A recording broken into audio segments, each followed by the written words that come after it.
Completely পাবলিকের জনরোষ হয়েছে, কিচ্ছু হবে না। কেউ পাথর ছোড়েনি, ছবিতে পুলিশ দেখেনি। জনরোষ জনরোষ এত চুরি করেছেন, আপনি পুলিশকে জানিয়ে আসলে আমি সব ব্যবস্থা নিতাম। Responsibility goes to police. আপনি পুলিশকে জানিয়ে আসেননি, পুলিশকে আপনি কোনো সুযোগই দেননি। তারপরেও আমি বলবো কিছুই ঘটেনি। আর আপনার ওই পাথর টাথরের গল্প, ওগুলো সব মানুষ দেখেছে।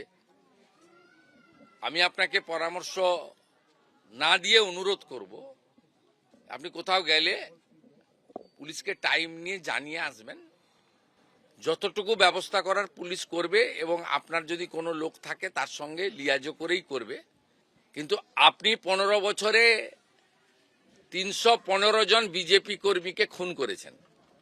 আপনি কোথাও একবারও কোনো আপনার অপোজিট থটের লোকের বাড়িতে গিয়ে সহানুভূতি দেখিয়েছেন এ উদাহরণ নেই।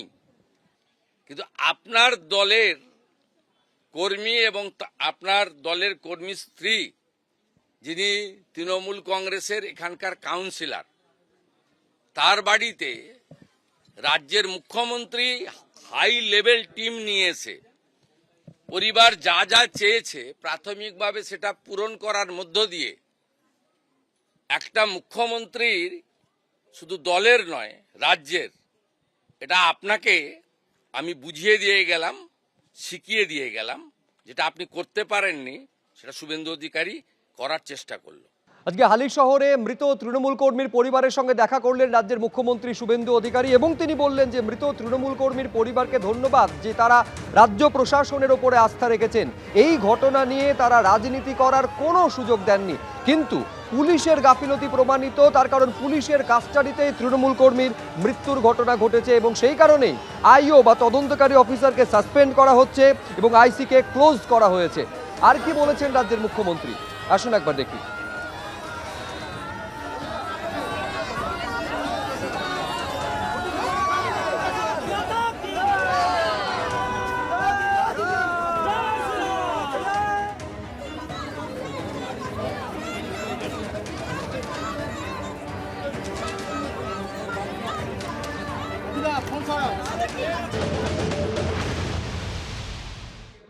কমপ্লিটলি পাবলিকের জনরোষ হয়েছে, কিচ্ছু হবে না। কেউ পাথর ছোড়েনি, ছবিতে পুলিশ দেখেনি। জনরোষ জনরোষ এত চুরি করেছেন, আপনি পুলিশকে জানিয়ে আসলে আমি সব ব্যবস্থা নিতাম। Responsibility goes to police. আপনি পুলিশকে জানিয়ে আসেননি, পুলিশকে আপনি কোনো সুযোগই দেননি। তারপরেও আমি বলবো কিছুই ঘটেনি। আর আপনার ওই পাথর টাথরের গল্প, ওগুলো সব মানুষ দেখেছে।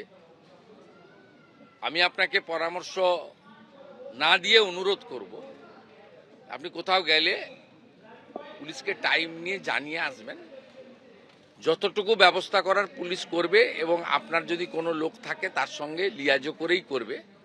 কিন্তু আপনি 15 বছরে 315 জন বিজেপি কর্মীকে খুন করেছেন। আপনি কোথাও একবারও কোনো আপনার অপোজিট থটের লোকের এবিপি আনন্দ এগিয়ে থাকে, এগিয়ে রাখে।